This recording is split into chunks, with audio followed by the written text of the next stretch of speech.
Hello, good morning, class. You hear Good me? morning, Good ma'am. Good morning, morning, ma'am. ma'am. Hey, good morning. So, how are you, class? Are you all doing great, doing good, or not so good this past few days? Let me hear from Bunso. Are you? How are you? How are you? Okay, that's good to hear. I'm How doing good, about ma'am. Miss Hernando? How are you? I'm Okay, doing that's good too, good to ma'am. hear. So, before we proceed to our lesson, so I'd like you, we will start this day with a prayer. So, let's have Anthony to lead us. Anthony, can you lead the Yes, prayer for ma'am. us? Good morning, ma'am. Good morning. So, proceed. Let's yes, ma'am. Let's bow our head and feel the presence of our Lord. Lord, we offer to you our class today. We pray that through your divine guidance, we would learn how to listen attentively to the inputs of our teacher. May we appreciate her effort in imparting her knowledge to us. May we participate actively in the discussions and activities so we could learn more while having fun. May we value each other's contribution as a building block towards harmony and peace. Grant that as we interact with one another, we recognize the fact that all our learning activities should be accomplished for your great glory. As we leave for home, we pray that you keep us safe from the harm and illnesses, and we would be able to apply correctly what we have learned from school, from this online class rather. All this we ask in your powerful name, in Jesus' mighty name. Amen.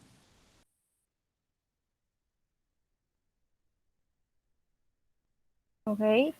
So now let's proceed to our lesson. But first, let's have wait. So let's review our last lesson or last discussion on our last meeting. So, um, who can uh, make us remember what is the topic that we discussed at last meeting? Anyone? Yes, Miss Hernando. Ma'am, last meeting we discussed the strategies for using context clues in reading. All right, so that's correct. So, how many strategies did we discuss? Um, yes, Bunso. Ma'am, we have discussed 7 strategies. And okay, thank you. That's right. So now, who can enumerate those 7 strategies? So let's have Anthony. Yes.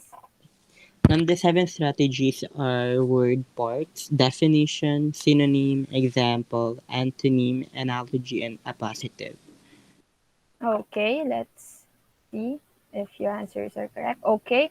So the 7 strategies for using context clues in reading. So Anthony is right. Those are word parts, definition, synonym, example, antonym, analogy, and appositive. So let's have a quick and simple quiz for for you guys to check your understanding of our last lesson. You just need to um, identify which strategy is being described in the following sentences. So is that clear, guys? Yes, ma'am. Yes, ma'am. Your choices are the 7 strategies that we enumerate in the previous slide. So let's start on number one. So who wants to answer number one? Yes, Miss Delecano. Number one, break down the different parts of a word, base word, suffixes to figure out what it means. Okay, so the answer for number one is word parts. Okay, what is your answer? The answer for Okay, let's number see if one is you're correct. So, okay, so Miss Delecano is correct. So this statement describe the strategy, which is word part. So let's proceed to number two. Yes, Miss Maridel. Number 2, words next to the unknown word can be a clue that there is a synonym. My answer is synonym, ma'am. Okay, obviously, I think it's synonym. So you're correct. Let's proceed to number three. Who wants to answer? Yes, Mr. Shu Tao. Morning, ma'am. Good morning. Number three, look for an explanation within the sentence. Ma'am, I think the answer should be definition. Okay, let's see if you're correct. So yes, the answer is definition. So let's proceed to the last two. What's the answer? Yes, Anthony again. Number four, look for grammatical structure of a positive which can provide a definition, synonym, or example. I think the answer, ma'am, is a positive. Okay, let's see if you're correct. Wait a minute. So yes, you're correct. It is a positive. So the last item, who wants to answer? Yes, Miss Christine. Comparison of words helps to determine what it means. I think, ma'am, this is analogy. Okay, let's see.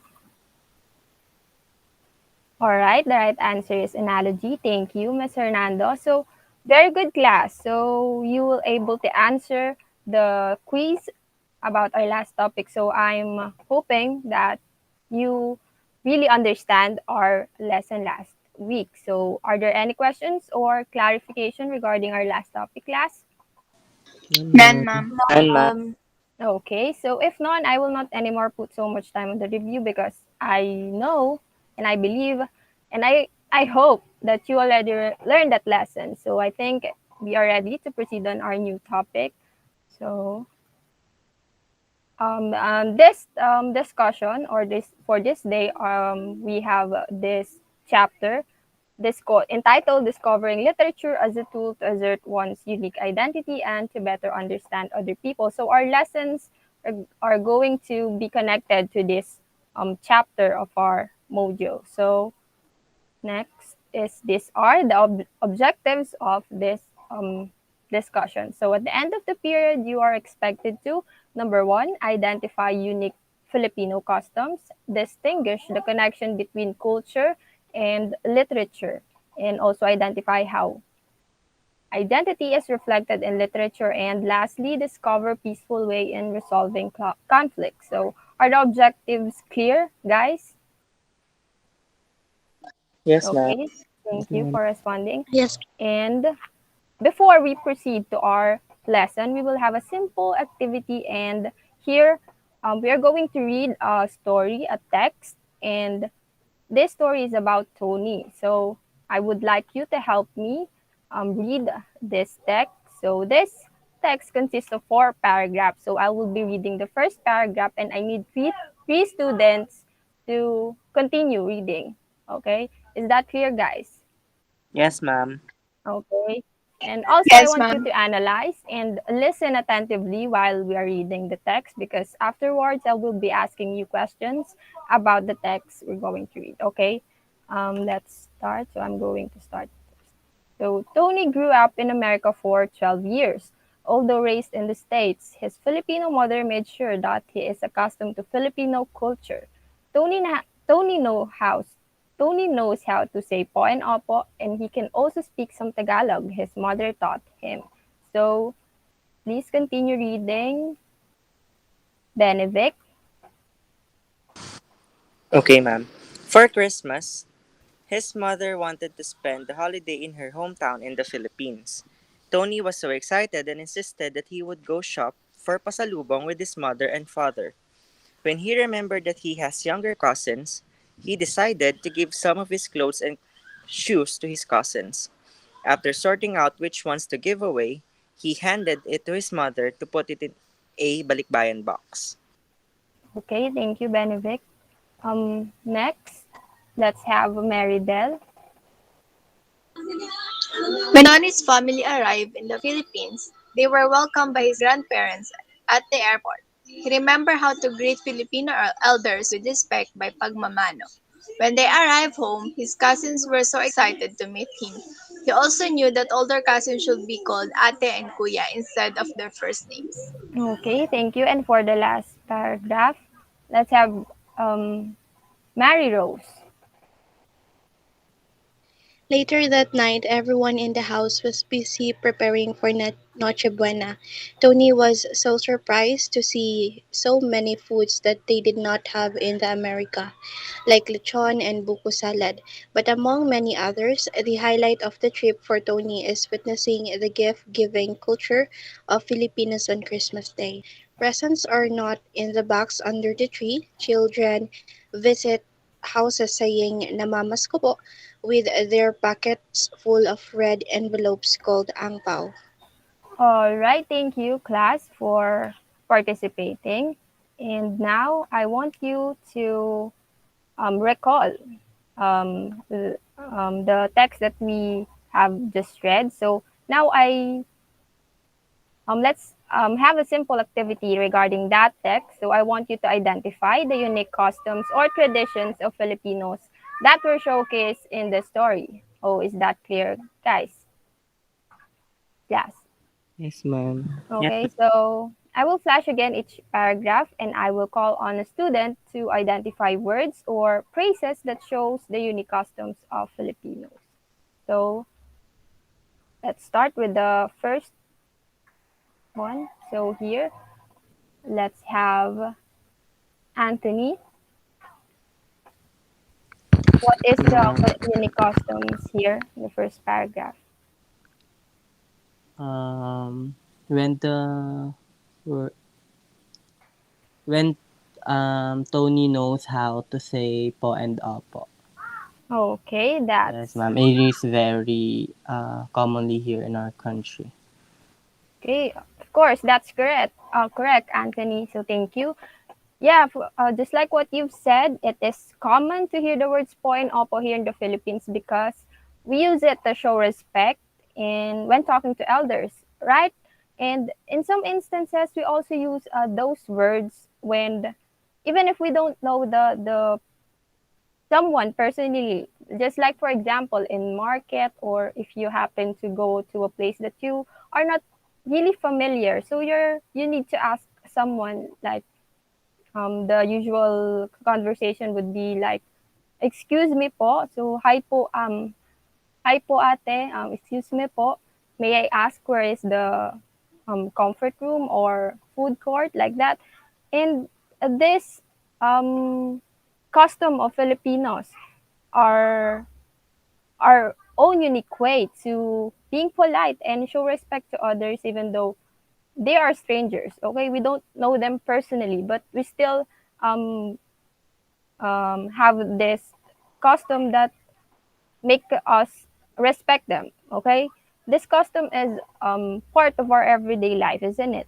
Because we're almost using it to talk to our parents, to our friends also, and to our teachers. So do you get that, guys? I know you are familiar with this because I hope so that you're using po and opo to talk when to talk, especially to older people. Okay, so I think that's the only customs here. Okay, to say po and opo. And now let's proceed to the second paragraph. So wants to answer? Yes, Miss Bunso.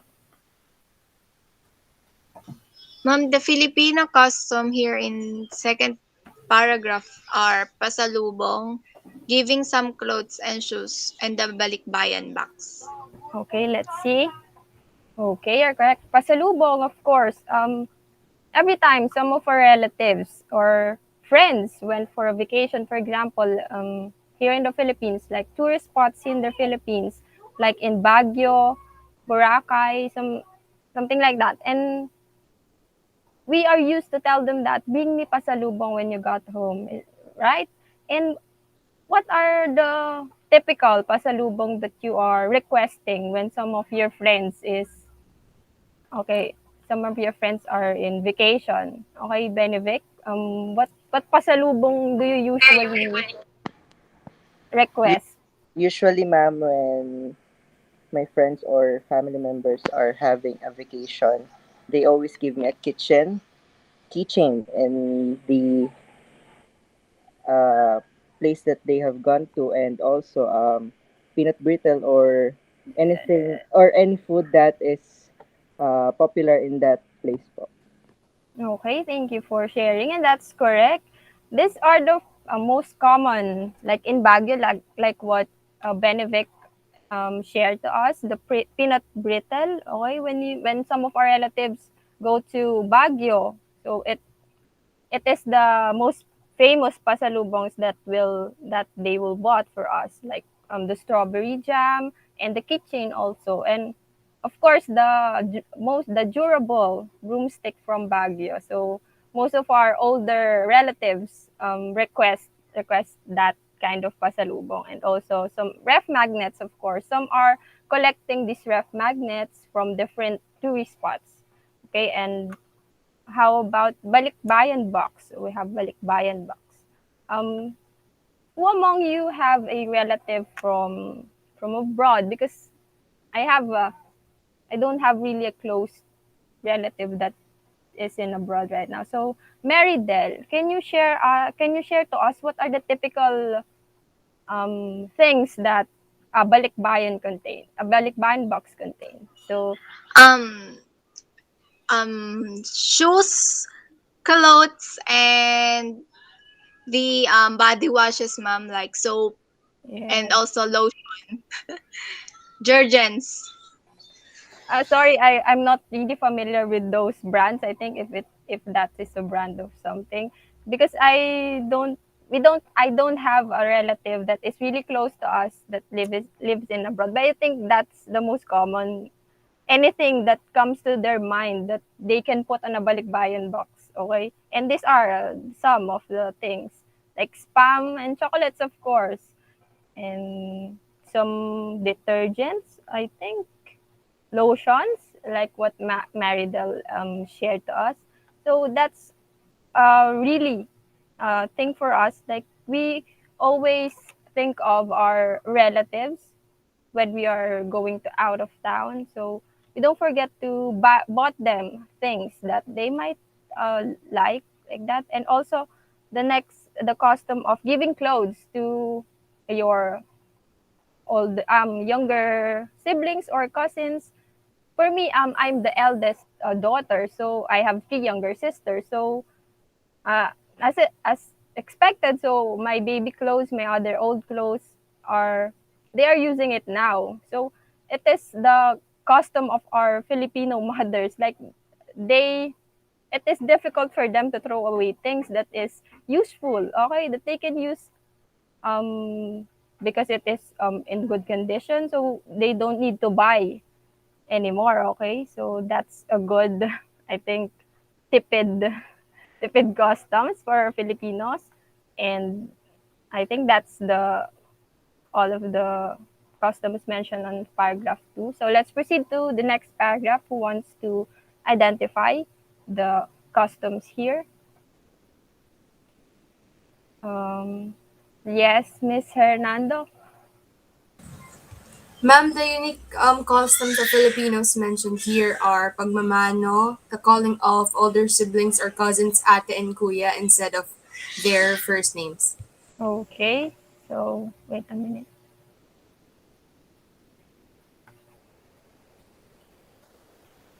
Okay, let's see. Okay, that's correct. It's pagmamano and calling ate and kuya instead of their first name. So thank you, Miss Hernando. And we all know that Filipino family is known as very loving, kind, and taught to respect not just only within our families, but also to those older people that we just met, that we don't know really personally, but it happened that we just met them. And the pagmamano or bless in English is always done when you arrive or live in a place, like when you visit your grandmother. You will bless to them as to show respect, and even to those elders, like what I've mentioned, to those elders that you don't really know personally. But in some places, sadly, we rarely see children practicing this tradition anymore, and it is sad to um, know that there are children that is not um, aware of this kind of tradition. And how about you, Crass? Do you still bless or? do pagmamano? That Yes, ma'am. okay? Yes, ma'am. Po. Okay, that's good to hear. I hope that every parent will still continue to teach their children this customs because it is one way to show respect, okay? Because showing respect to other elders is very, very important, and pagmamano is a great way, great act to show elders that they are respected and loved. Also, calling the next is calling older sister or brother ate and kuya. It is used to address and to show respect in our family, okay? When you call your elder sister, you call her ate.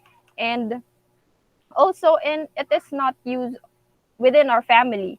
In informal setting, we also use the term ate and kuya to address strangers. So we can, somehow communicate to them that they will not, what do you call this? They will not be, that um, we still have this respect for them even though we just met like in a public transportation, in a jeepney, or when in the market. So you will say ate, paabot naman po ng bayad, just like that. And you will not um, worry that that person will be offended to your conversation, to your request, because you use the term ate and po also. So respect is undeniably an important part of Filipino custom, isn't it? And these traditions are the ones that we need to continue and practice, and we should be proud of um, this custom. So let's proceed now to the next one. Okay, the last paragraph, who can enumerate the customs here? Yes, Miss Mary Rose, please proceed. Ma'am, it's the lechon, buko salad, and the expression namamas ko po. Okay, let's see. So lechon and buko salad. Of course, we all know what lechon is because it is the special dish, or what do you call this? Special, the main, what do you call this? Main dish that all different feast or special occasions in Philippines, we always have this lechon, especially birthdays, fiesta. Okay, it brightens the whole occasion or the celebration. And next is the buko salad. It is usually served in Christmas or even birthdays. And Filipinos have their own versions of buko salad. Some put cheese and yes, buko, raisins, um, and pineapples, like that. And that is the thing that makes it unique. Like a that's the way how we put our Filipino touch on food, like in buko salad. So every mothers have their own version of buko salad. And the next one is pamamasko. And it is happen when children are going to their godparents to bless, and they will give them um, aguinaldo, and that is in a red envelope, and it's called ang pao. And it is really exciting that you will collect them in the half. It, you will collect them, and then when you got home, you will um, pull the money inside the red envelope, and then you will count them. It is, it's the exciting or the most exciting part when we were children. So I know that all of us have experienced doing that for sure. So, all right, thank you, class, for your participation in that activity, and you are able to identify all the unique Filipino customs and traditions in the text easily. It's because we are Filipinos. We are aware of that, and we are practicing that. So we should know that customs. So, but if I let me ask you this. But if other nationalities happen to read some text or literature like what we had read a while ago, do you think they would have an idea or knowledge on what customs and traditions we have here in the Philippines? What do you think, class? Okay, Miss Meridel. Yes, ma'am. Literature can help them to have information and to know what are the practices and traditions we have here in the Philippines. All right. Okay, that's correct. And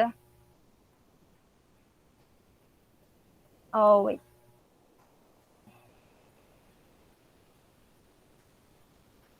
my mouse isn't functioning. Wait, class. Just a minute.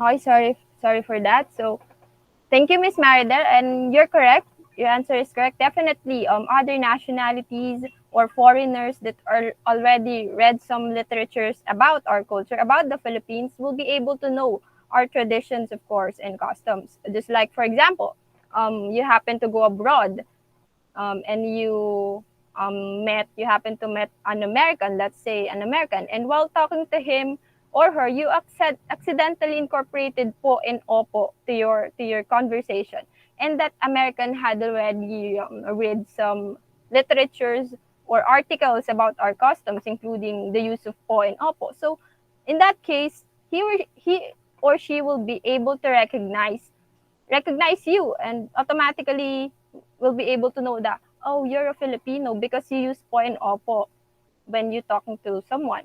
And conversely, or in um, the other one, if you read some article or stories about other cultures, like in Japanese culture, then when you happen to meet a Japanese or you went to Japan, and you will be able to be familiar with their culture because you read some of the some of literatures that shows or that um, have the information about their culture and traditions. So literature can really help us to know and understand, or better understand other people. So do you get that, class? Yes, ma'am. Yes, ma'am. Yes. Okay. So thank Yes, ma'am. you for responding. So on that note, let's now proceed to the discussion of our lesson one. So it is something to do with finding identity through literature. So, first, let's have the definition of literature. So, who wants to read the definition? Yes, Mr. Caparas. Literature is a term used to describe written and sometimes spoken material, derived from the Latin word literature, meaning writing formed with letters. Literature most commonly refers to works of creative imagination, including poetry, drama, fiction, nonfiction, and in some instances, journalism and songs. Okay, thank you, Benevic. So, literature is a term used to describe written and sometimes spoken materials, as stated in the slide. And it portrays visions to human life, whether it is positive or negative. It is an expression of culture because it conveys human knowledge, beliefs, and behavior. So these are some of the examples of Philippine literature. So this most traditional Filipino books, either it tells stories about nationalism, like Noli Me Tangere and some other works of our own national hero, Dr. Sarisal, or sometimes it is about real life experiences or make use of legends and fables to showcase Filipino traits and values. And other modern Filipino books is not that far from promoting such cultural values like this book that was wrote by Bob Ong. So, aba, nakakabasa na pala ako. It is about his experience, his school experience from her when he started um, in school and then when he graduated. And in this book, it was also expressed there it was also mentioned the different Filipino customs and traditions. As a student, what is like to be a Filipino student that is shown in that kind of books. And some other modern books really showcase some of our tradition. Maybe it in some way of comedic, it was told in comedic or heartbreaking way. These books never fail to surprise readers, and it usually leaves us an eye-opening realizations about our culture, about the customs and traditions we have here in the Philippines. So another concept is identity. So we mentioned earlier that um, we've said that our unique customs and traditions makes us unique from and stand out from other people. So now let's please read the definition of identity, Mary Rose. Identity is a state of mind which someone recognizes or identifies their character traits that leads to finding out who they are and what they do, and not that of someone else. Okay, thank you, Maru. So, in other words, it is basically who we are and what we define ourselves as being. And the theme of identity is often expressed in books or any other piece of literature so that the reader can relate to the characters and their emotions. So, is the two concepts clear to you guys so far? Is everything Yes, Yes, clear? ma'am. Okay, thank you for responding. And now, how these two concepts relate to each other. So, how can we find identity through literature? So, let's have Miss Bunso to read this slide.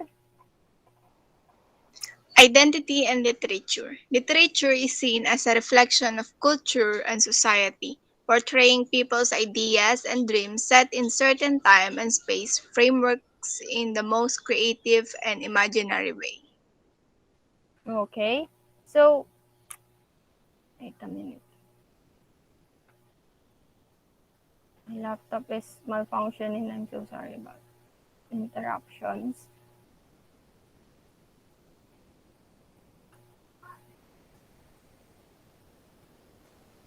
Wait, guys.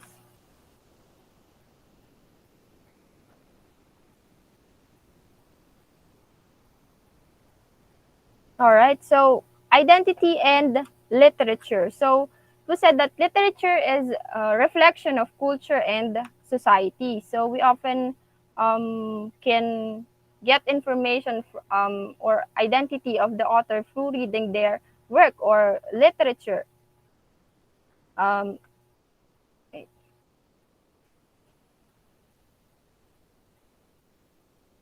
wait, guys. I'm sorry.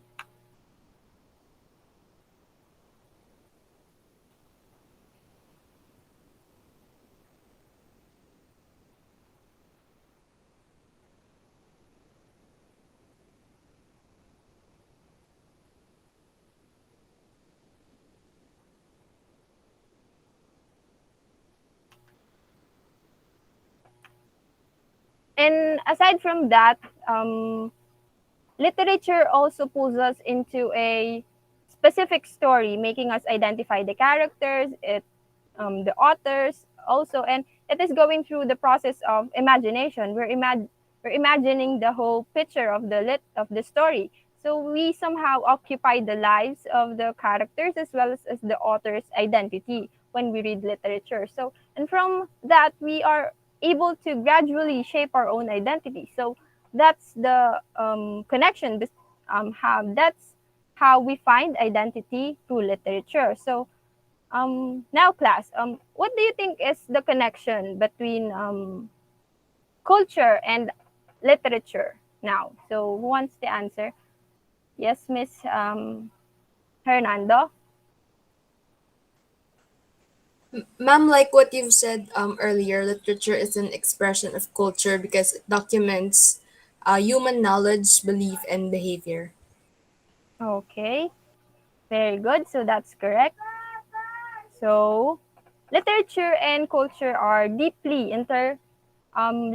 related, and both have a strong relationship with each other because during years and from the oldest time, literature embodied culture. So literature stands as a voice that expresses values and beliefs of um, how people live as individual or as a group. But aside from that, literature also plays an important role for in keeping culture alive from generation to generation. Like literature is a tool to discover things that we don't experience personally. It help us to have an idea on what our ancestors or people live back in the past do and what are their customs back then. Imagine, guys, if we don't have the internet and we aren't able to publish any kind of literature, we're not able to write or publish. So, do you think we can able to pass our culture to the younger generations? Um, I think it is possible, but it is going to be difficult, right? Because it we need to have this literatures, maybe it in oral or written, published. It is important because it is a way for us. It allows us, literature allows us to step back in time and learn more about life from the ones who live before us. We can gather a better understanding of a culture, the culture back then, and a greater appreciation um, um, of our own heritage, of our own culture. And this and literature is one effective way to learn and as well preserve culture. Okay, they got that, class. Are we clear with that? Yes, ma'am. Mm. Okay, thank you. So let's okay, before that, wait a minute.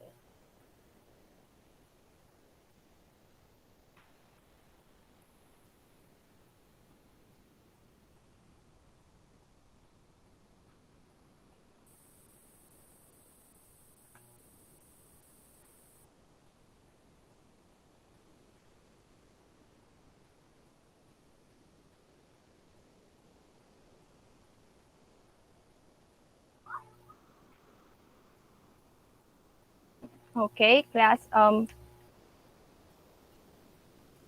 Now that we're clear about the connections between um literature, identity, culture, and their connections with each other. So let me ask you this: what is um I'm sorry, but what do you think?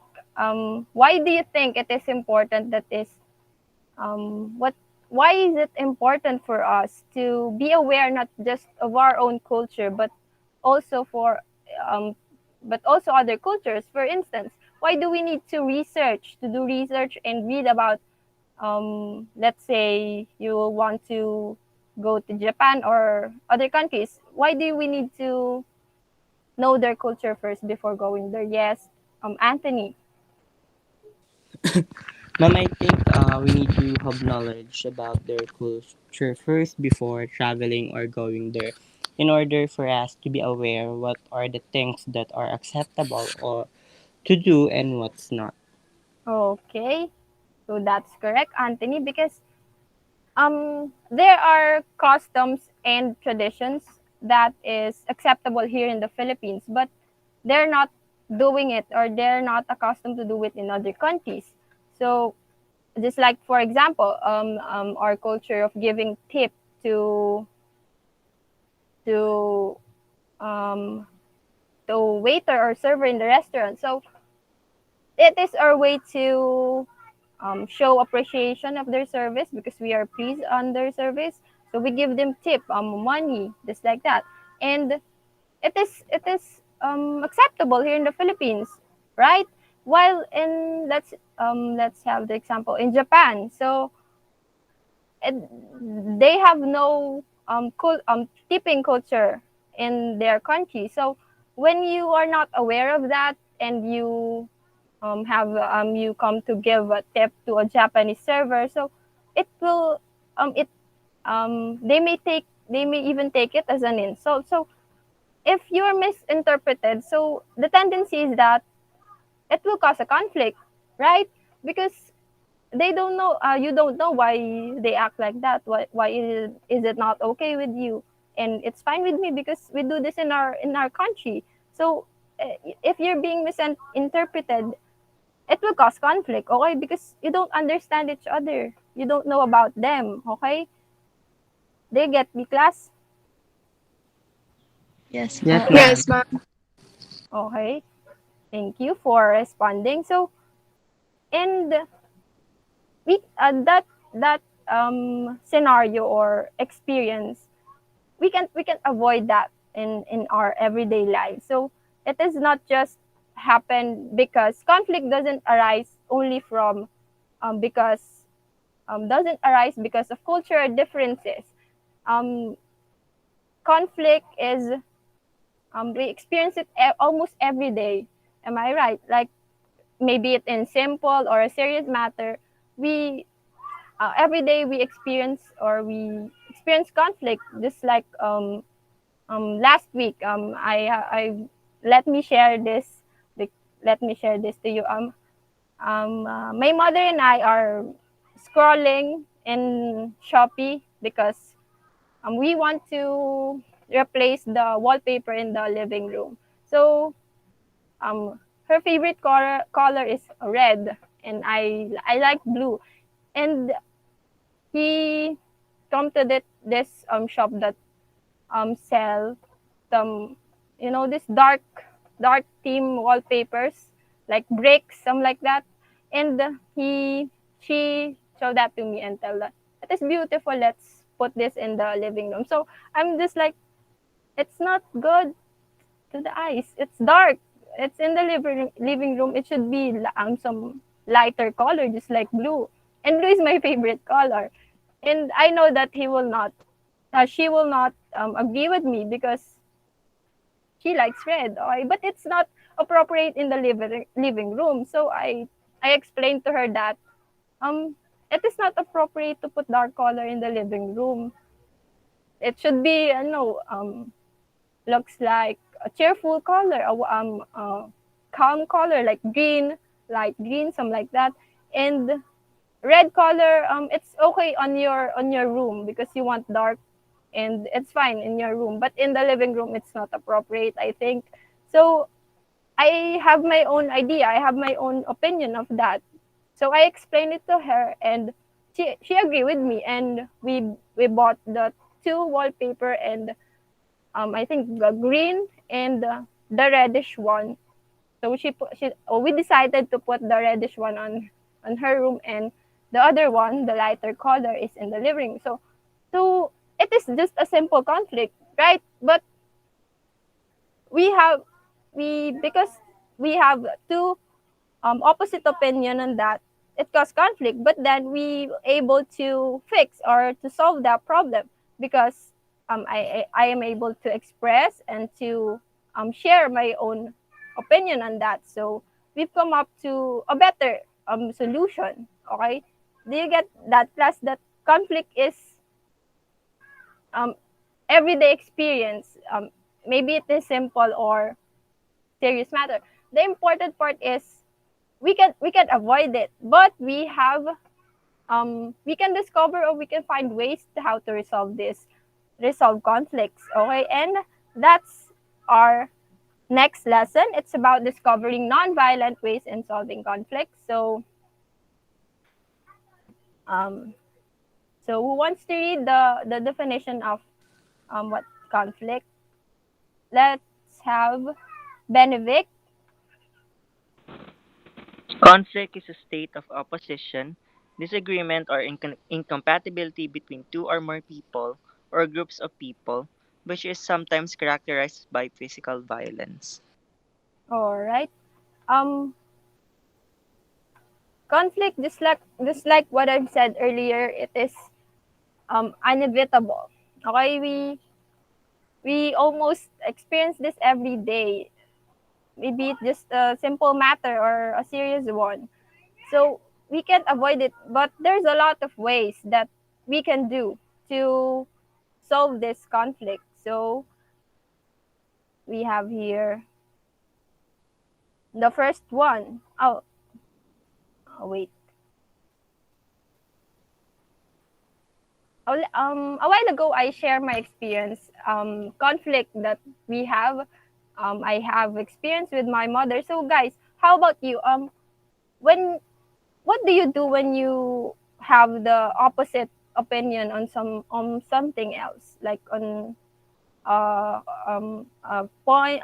You have different views on a certain issue. What do you do to solve it? I guess who wants to answer? So what? Okay, Miss Bunso. I will respect his opinion, ma'am. I will first listen to him and then I will share my opinion too. So he will understand my viewpoint on that certain issue. Okay, very good. So that's correct. That's that clear. Your explanation clearly define this first way. So this is through nonviolent communication. So kindly read this slide. Yes, Anthony. Nonviolent communication makes us feel responsible for our actions. When we express our needs clearly, we avoid projecting our feeling onto others. Okay, so nonviolent communication. So in order for us to have a good relationship and to fix a certain problem or conflict with someone, we need to talk. We need to talk to them. We need to, and it is important to respect their opinion. So we have to listen to them, and afterwards, we can share our own thoughts and come up with without judging their own viewpoints. We should focus on the issue itself, but do not attack personally, because it will eventually cause a different kind of conflict, like physical, verbal. You will you will say hurtful words to that person. So it is important to respect their opinion and then share your own thoughts. It is one way to resolve conflict is through nonviolent communication. So next is forgiveness and reconciliation. So who wants to read the slides? This slide rather. Yes, Miss Mary Rose. Forgiveness and reconciliation is the mental, emotional, or spiritual process of ceasing resentment or anger toward another person for a perceived offense, different mistake, ceasing to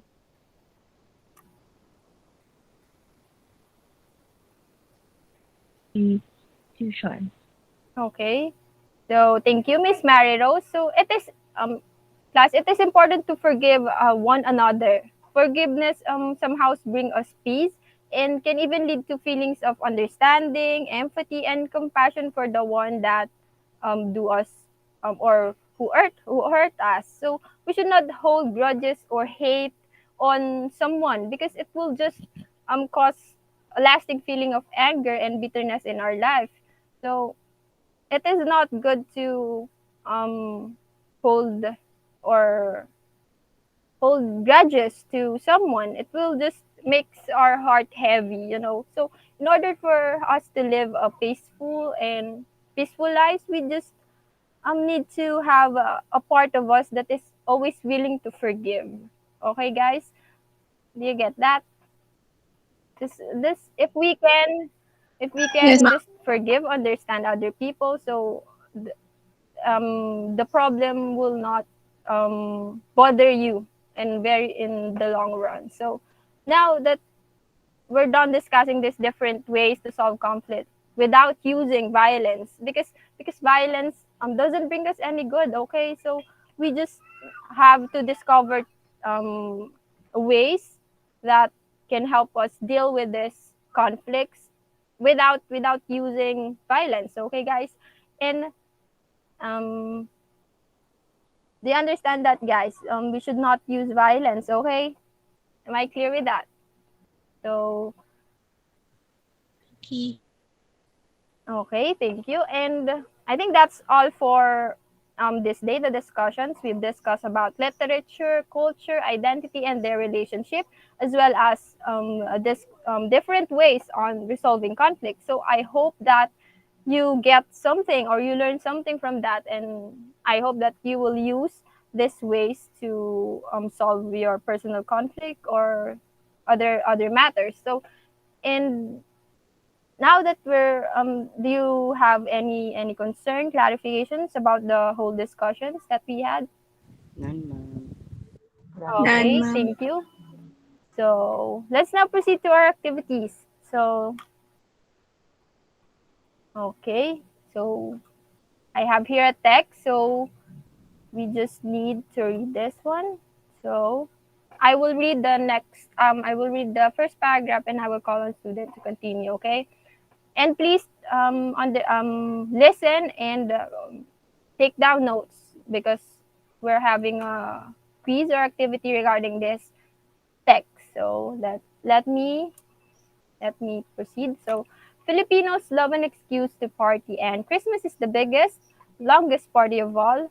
In the Philippines, they start celebrating 3 months early, giving them the longest Christmas season in the world. It starts as soon as the Burr months, like do September, October, November, and December. So even as early as September, get ready to say Maligayang Pasko or Merry Christmas, and keep that good cheer in your heart for as long as you can.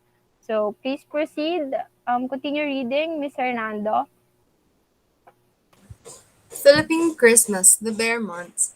Christmas is known as Pasko in the Philippines. A lot of its traditions, like the Christmas tree or Santa Claus, came to the country from North America.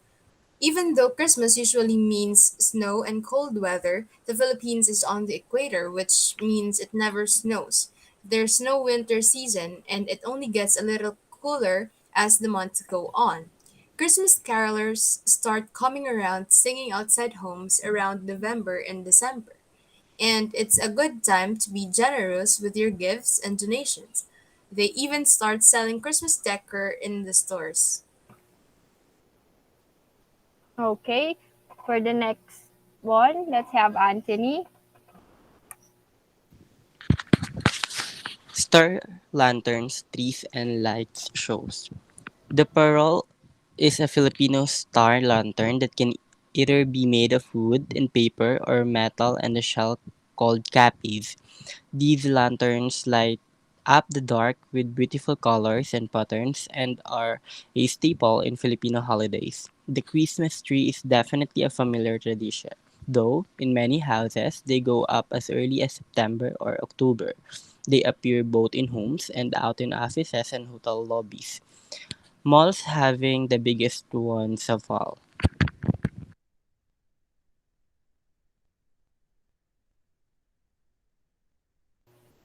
Anthony, please continue reading this one. Thank you. The cities becomes lit up with Christmas lights all over. Traditionally, you could visit a mall every weekend during the Christmas season and see unbelievable fireworks and light shows counting down the days to December. With COVID, everyone's going to have to celebrate responsibly by social distancing and wearing masks. But you don't need to be packed in to drive by the awesome lights or the fireworks bursting above the city. Thank you, Anthony. So let's have next. Miss Mary Rose, please read the next one. Midnight. Okay. Midnight presents. Noche Buena is the big Christmas Eve party where a huge feast is served right after most people come home from midnight mass. This year might just be a small gathering and virtual mass with social distancing and mask wearing. You get to stay up really, really late in the evening, eat lots of amazing food, and open all the gifts you saw waiting for you under the tree for months. Sometimes the only reason kids even go to bed is to see if Santa leaves them anything else to open come Christmas morning.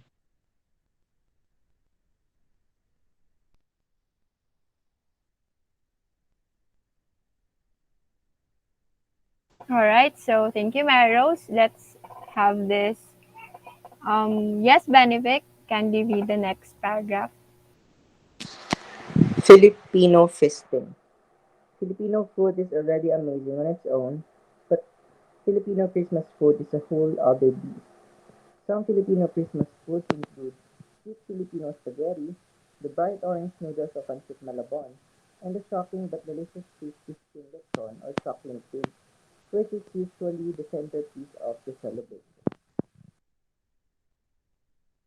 Please continue, Benedict. Thank you. There are many awesome desserts, some of which you can even buy on the street. Sapin is a layered glutinous or sticky cake colored white, yellow, and purple. Bibingka is a sweet glutinous rice cake you cook in a clay pot and covered in shredded coconut and sugar. And biko is a huge and sticky brown sugar rice cake. Thank you, Benedict. So the last paragraph wants to read. Yes, Miss Maridel. Celebrating during hard time. It has been a her- it was it has been a hard year for everyone with COVID leaving many people sick or out of work in the Philippines. The country also gets a lot of typhoons, same as a hurricane, but it's in the Northwest Pacific and they sometimes cause a lot of flooding and damage during the holidays. Still, people find these challenges make celebrating Christmas this year especially important as the season's focus is being thankful, finding hope, spreading love, and being together with family. Okay, thank you for participating, guys. And now, I hope you take note of some important points in this article or text because it's our activity time. So this activity has something to do or something to do with the text that we we read. So you just need to identify if the statement is true based on the article or not. You just have to say across or wrong or correct if the statement is correct. Is if the statement is correct or wrong. Okay, is that clear, class? Yes, ma'am. Okay, and if it's wrong, you have to identify what is the word or phrase that makes the statement wrong. Okay, so let's have number one. Wants to answer number one. Let's have Anthony for the number one. Please answer. Read and answer number one. Thank you. Christmas carolers start coming around, singing outside homes around October to December. I think it is cross, ma'am. It is wrong Um, because it starts with November to December. okay, let's see. So yes, Anthony is correct. That it is the statement is wrong based on the article because it should be November to December, not October. So let's proceed to number two. Mary Del. Noche Buena is the big Christmas Eve party where a huge feast is served right after most people come home from midnight mass. My answer is correct, ma'am. Okay, let's see. All right, you're correct. The statement is true based on the article, so it is correct. So next one, number three. Let's have Benedict. 3. Sometimes the only reason kids even go to bed is to see if their parents leave them anything else to open come Christmas morning. It is Okay. wrong, ma'am, because the word parent should be replaced with Santa Claus. Okay, let's see. All right, it is wrong, and Benevic is right. It should be Santa, not the parents. Okay. The next, last two, wants to answer. Is Mary Rose there? I don't think so. So yes, Maridel, please answer number 4. Biko is sweet glutinous rice cake you cook in a clay pot and cover in shredded coconut and sugar. I think it's cross because of the word biko. It should be sapin sapin. Okay, you're correct. It is not true based on the article, and Biko is the wrong word here. So let's have the last one, Anthony.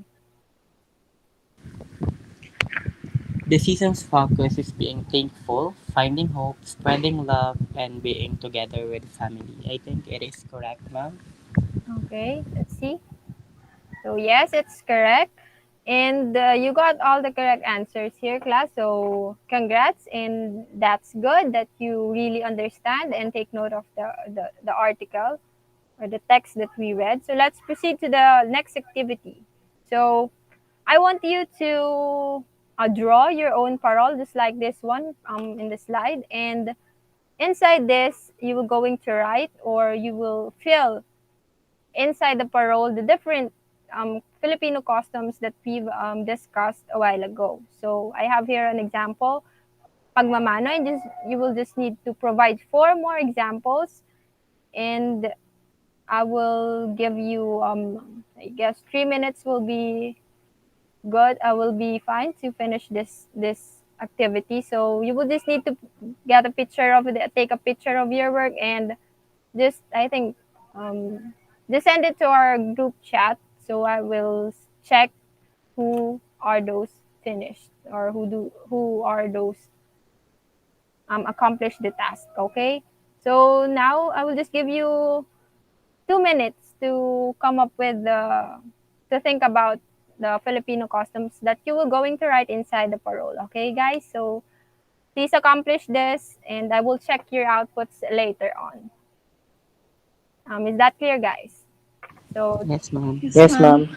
take Yes, a picture ma'am. of this slide so or a screenshot so you have the reference for your work later on. So let's now proceed to the next activity. So this is identification. So we just need to identify what is being described in the statement. Okay. Number 1. I'm going to read and just raise your hand if you know the answer. Okay. Number 1. It's basically who you are and what you define yourself as being. So what is the word being described here? So Anthony. Ma'am, I think it is identity. Okay. Let's check. Okay. Anthony is correct. It is identity. It is basically who we are and what we define ourselves as being. So next one, we have this term has a deeply interrelated and a strong relationship with literature. So what it is? Yes, Meridel. Culture. Okay. See, of course, it's culture. It is connected and has a relationship with literature. So next one, number 3, it is an expression of culture because it conveys human knowledge, beliefs, and behaviors. Let's have Mr. Shutao. What is your answer? Yes, ma'am. My answer is literature. Okay, let's see. So it is literature. Thank you, and you're correct. Literature is an expression of culture because it conveys human knowledge and values. So next, number 4, it is a part of our lives that we cannot avoid when we have ideas that differ. So let's have um, Benevic. Ma'am, it is conflict. Okay, let's see. So your answer is correct. It is conflict. It is the inevitable.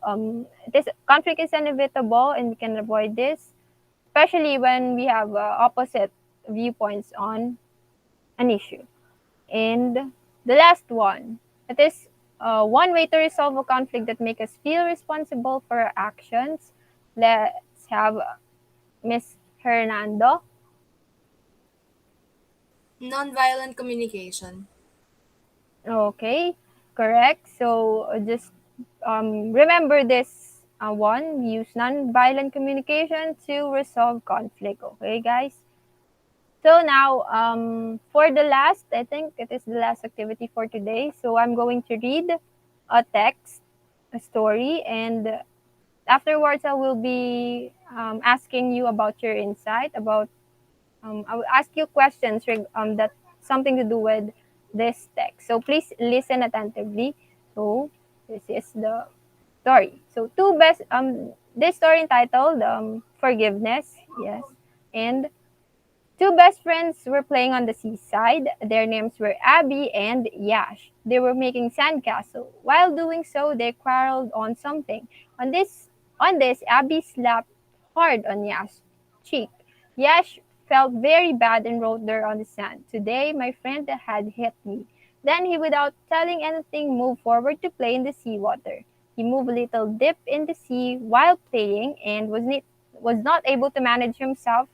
He slowly started drowning. He shouted for help. "Please help me." So, on hearing this, Abby went to save his friend without caring for his own life and succeeded in saving his friend's life. When Abby recovered, there he wrote on near stone, "Today my best friend saved my life."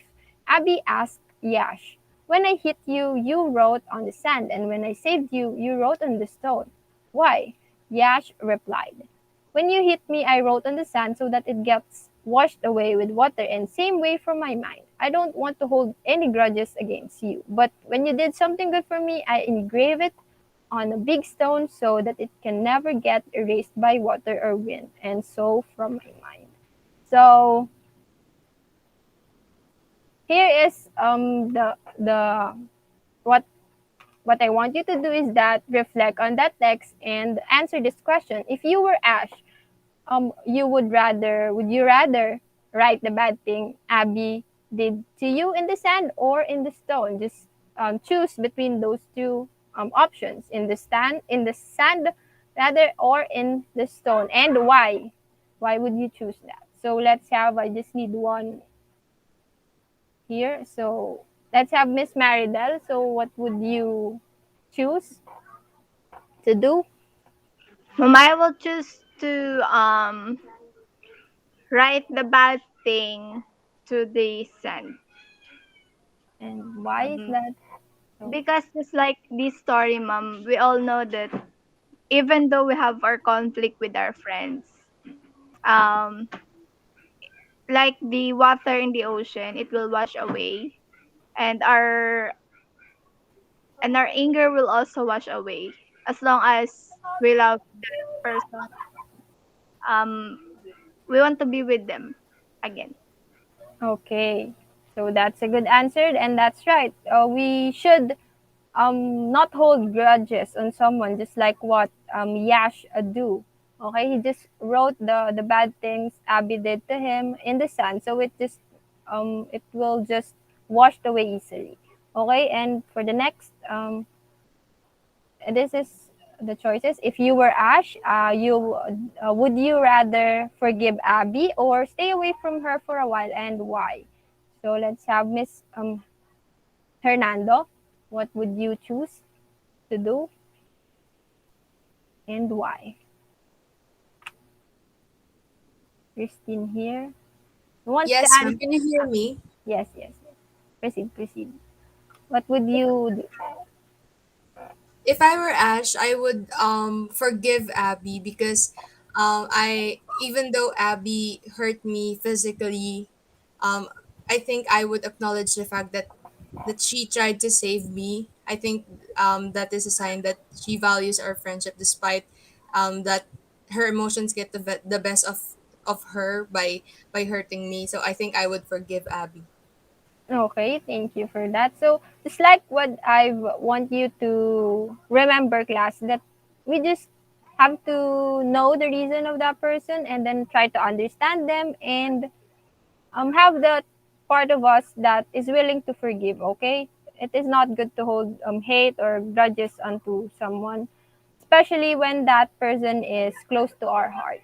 So, thank you for answering that and sharing your thoughts about how to solve this issue. So I think that's for all. That's all for this day, class. I will just check your outputs later in the GC, and I will post also assignment or assessment for you regarding our the topics that we've discussed this morning. So thank you for attending today's class, and have a great day ahead.